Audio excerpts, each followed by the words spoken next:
In this inquiry-based project, grade 8 continuing French immersion students spent 4 weeks becoming experts about one of the human body systems. Students learned how the system works, as well as how it reacts to stimuli and what diseases affect it. They worked with their ELA and FLA, as well as their math and science teachers.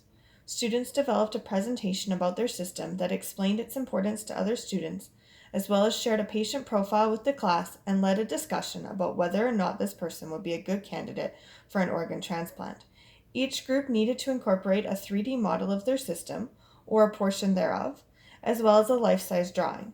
Other students used their knowledge to participate in the scholarly discussion and decide if the patient was a viable option as an organ transplant recipient.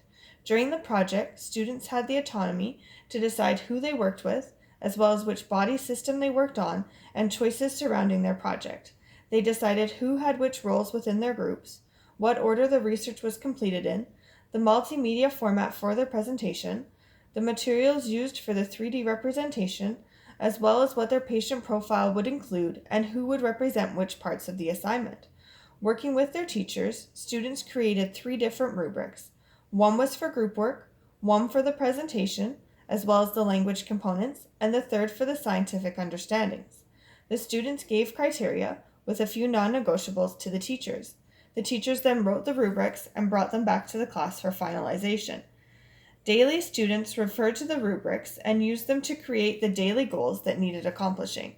Every 2 days, students worked through a feedback loop with either their own group, a group of their peers, the teacher, or an expert. Although it was hard at the beginning, students quickly learned how to give constructive feedback to others. Students also had the opportunity to meet with their school nurse and show her their projects, as well as ask questions in order to assist with the completion of their projects. Teachers carefully collaborated in order to create the project and then checked in at least daily in order to know how the students were progressing and what their needs were in the next steps of the project.